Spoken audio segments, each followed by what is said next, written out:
Hey everybody, I'm Victoria. I'm a licensed counselor and I love talking about all things parenting, challenges of parenting, the experiences of parenting, and talking about learning about parenting and the whole world of raising a child. So today I'm here to talk about the 4 different parenting styles. There are more than that, but at the base there's 4 different parenting styles that we know of. They were first discovered in the 1960s by a psychologist named Diana Baumrind, and she determined first that there were 3 parenting styles. Then later on in the 80s, the 4th was added in. So we're going to cover all 4 today. Let's get started.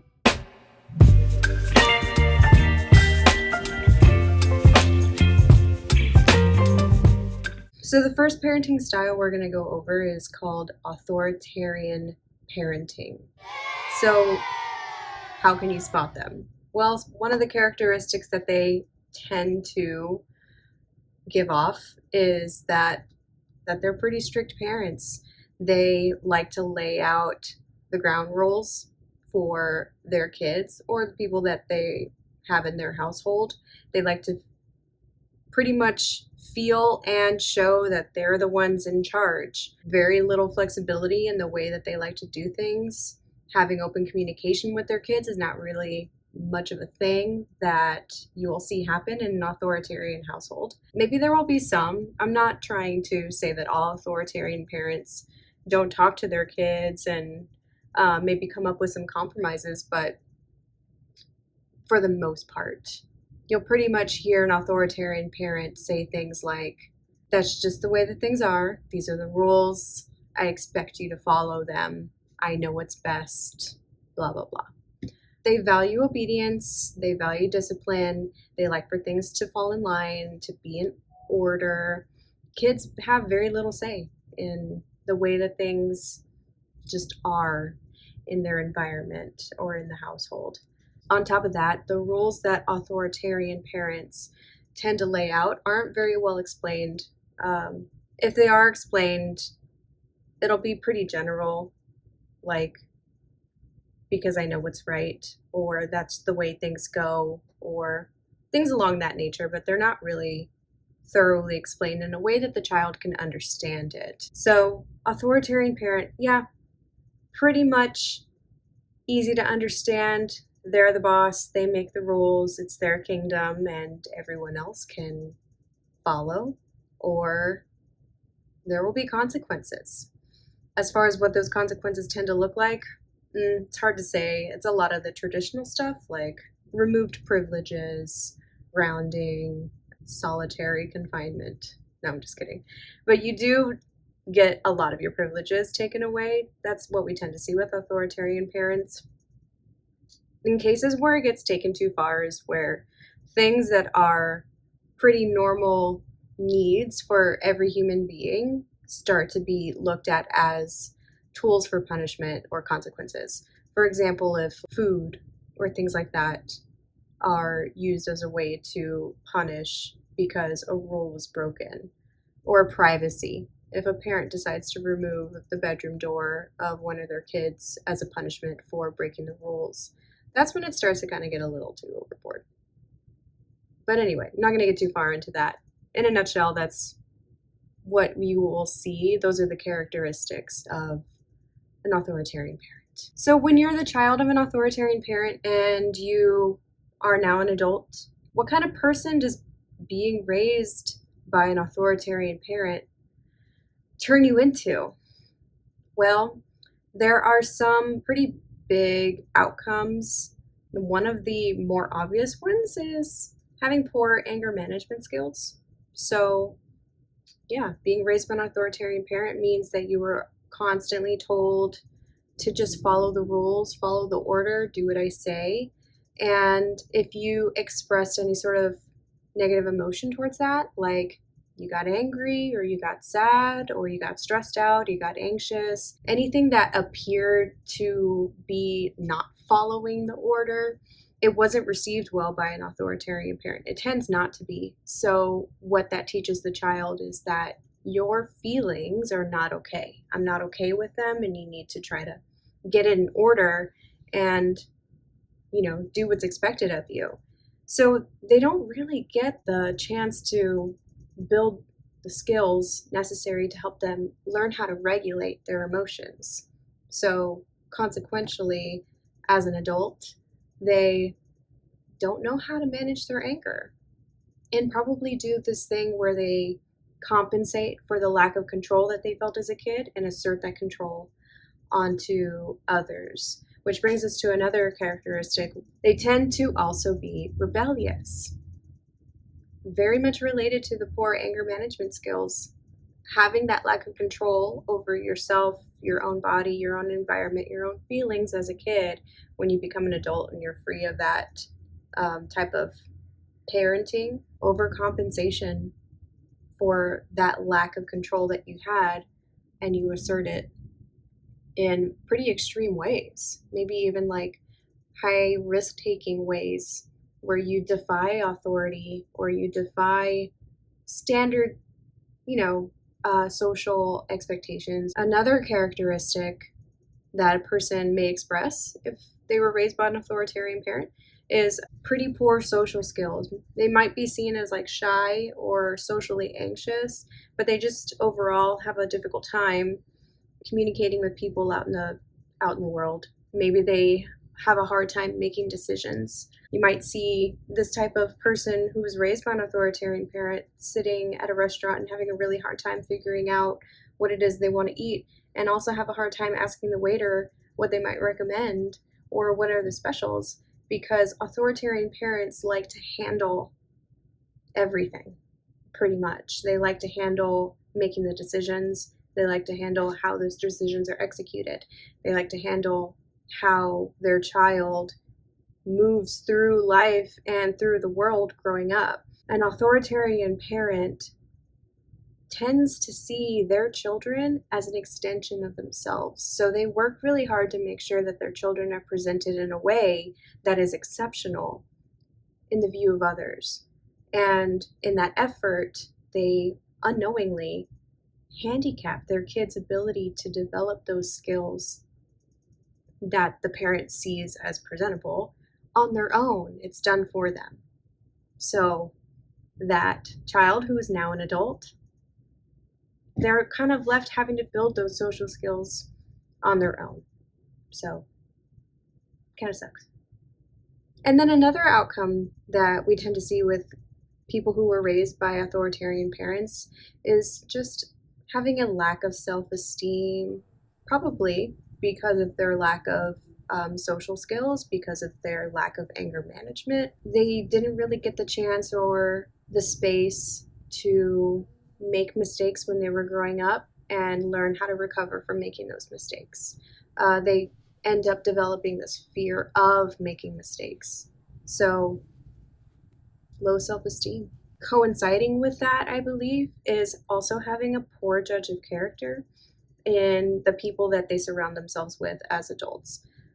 I can imagine a child who's raised by an authoritarian parent, and I've seen before too, because the authoritarian parent likes to have a say and likes to have a lot of control over their children's decisions and their children's lives. They also play that into who their children surrounds themselves with. So an authoritarian parent will definitely express when they don't think that a friend is a good friend to have, when they don't believe that they should be dating or hanging out with certain people. So it also removes the ability for that child to develop that sense on their own of how to identify another person's character just by living, just by experiencing it, getting to know people, getting hurt by people, and recognizing for themselves what to look out for, how to identify red flags, green flags, because it was decided for them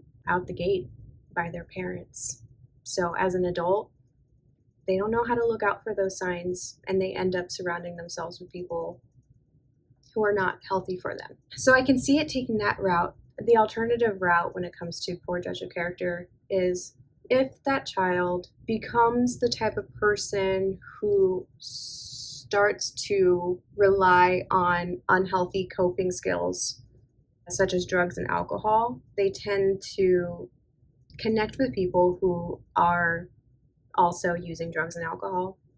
So not really being able to recognize, have that insight into their own poor judgment. And it just like you get stuck in this cycle of being with people who enable that, not recognizing it within yourself.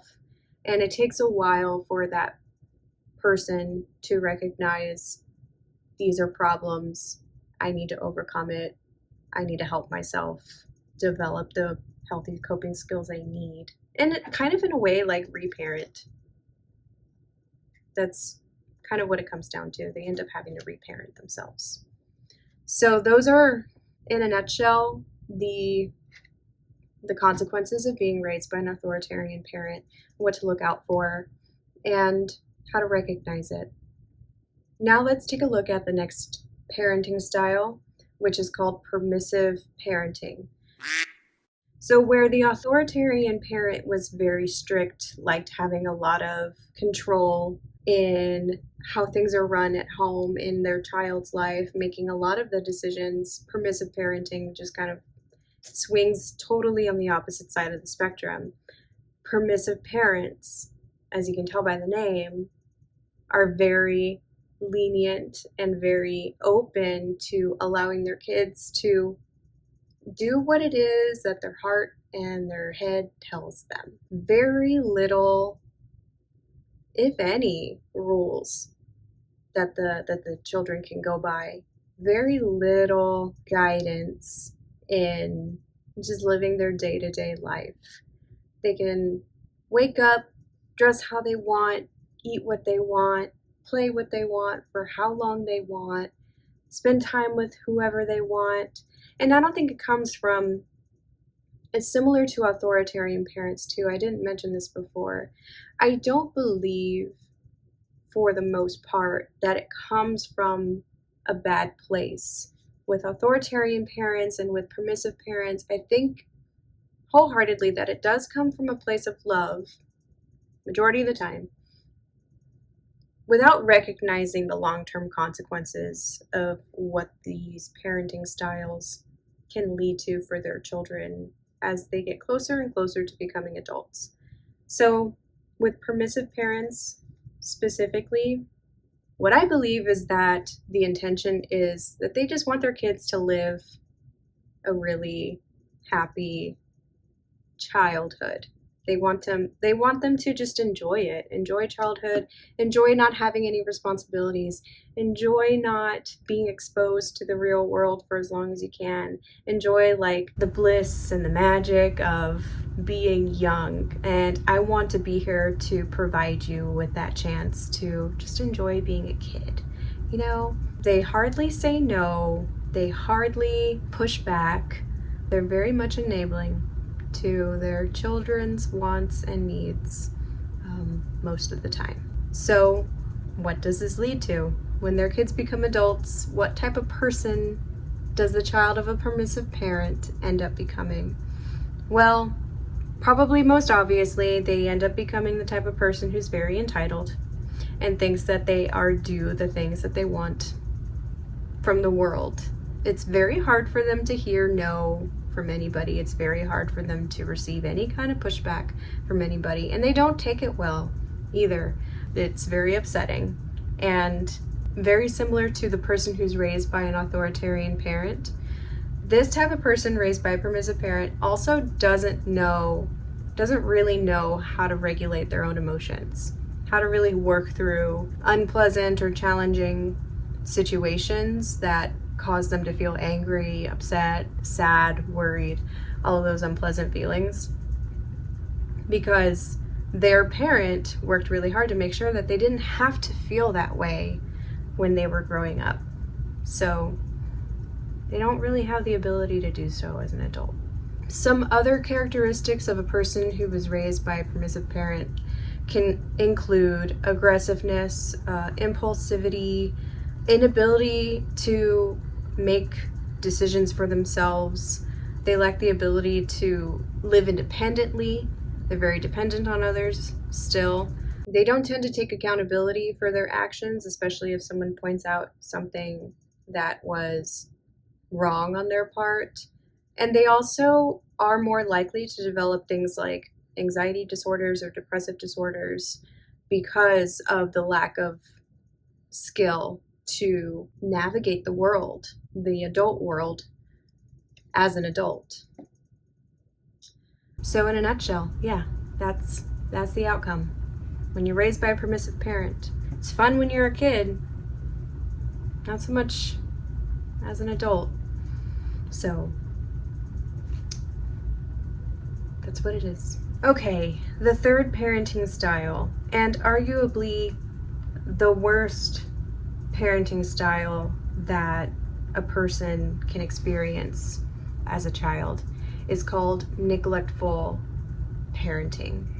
So what does a neglectful parent kind of look like? And I think that's also pretty obvious. They're pretty hands off. Their child needs something, here, you take care of them. These types of parents, they take care of themselves every time. Anytime that they are needed by their children, they are not to be found or contacted successfully.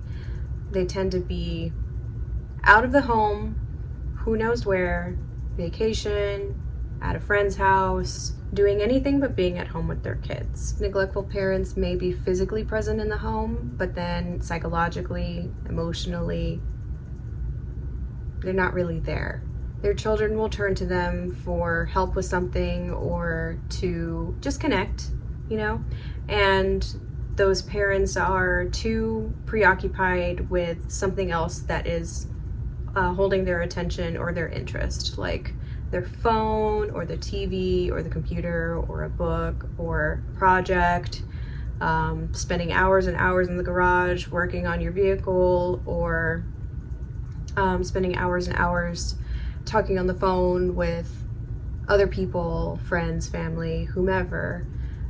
The thing that underpins a neglectful parent is that when their children or their child needs them for any reason, they are not willing to open up and connect with their kids. Psychologically, emotionally, physically unavailable. So what can someone expect to see from an adult who was raised by a neglectful parent? Since this is arguably the worst parenting style that a person can have, seems to make sense that it would end up leading to the worst possible outcomes for a person. Very high levels of depression, anxiety, substance abuse, more than likely. They even they tend to have lower cognitive abilities, problem-solving abilities. Relationship quality is pretty poor as well, with others and with themselves. They have a hard time forming bonds with others, which makes sense because their parents didn't take the time to form any kind of bond, let alone relationship, good or bad, with them. It's pretty clear what happens to a person when they are unfortunately raised by a neglectful parent. And then lastly, we're gonna end things off with arguably the best parenting style that a person can have, which is called authoritative parenting.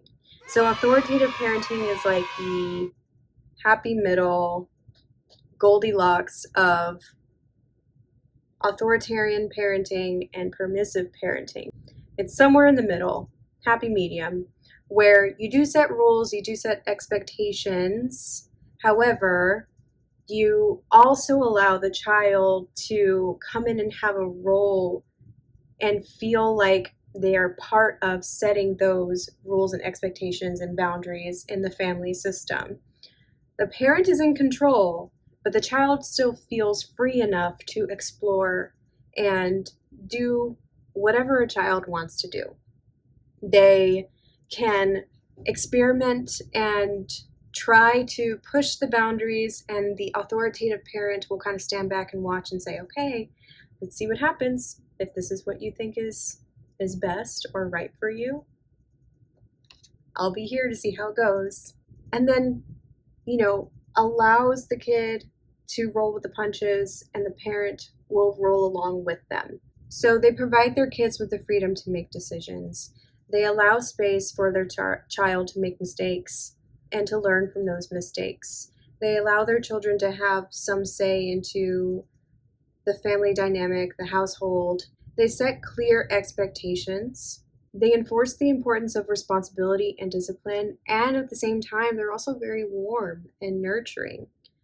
So again, happy middle. So what happens to a child that is raised by an authoritative parent? Well, they end up becoming very confident individuals. They're able to be decisive, they're able to be assertive, they're able to express healthy communication skills. They are capable of forming really healthy, close relationships with others. They are often very successful academically or in other ways. They are able to regulate their own emotions very well. They can handle aggression and things that sort of like bother them. They can handle things like that very well. They are very responsible, they're very self-sufficient, and overall they're just happy people. They've got good relationships, they are self-confident, they know what they want, they know how to get what they want, they know how to get along well with the community, with society, and they just end up being good people, in my opinion, along with many others. That's why it's said that this is the best parenting style out of the 4 parenting styles that have been established. So there are the 4 different parenting styles: authoritarian, permissive, neglectful, authoritative. There are also 6 subtypes that kind of go dive deeper into the 4 different parenting styles that kind of explain. They put a name to the types of parents that kind of fall in between, like tiger parent or helicopter parent, which are probably familiar terms that have been used around before. I will do another video where I do a deeper dive into the 6 subtypes of parenting. But for today, we got to cover the 4. What do you guys think? Any personal experiences from being raised by one of these types of parents? I'd love to hear it in the comments. Please like and subscribe to my channel if you want to have more content, chat a little bit more about parenting and the experiences of raising kids. Thanks for watching this video. See y'all next time.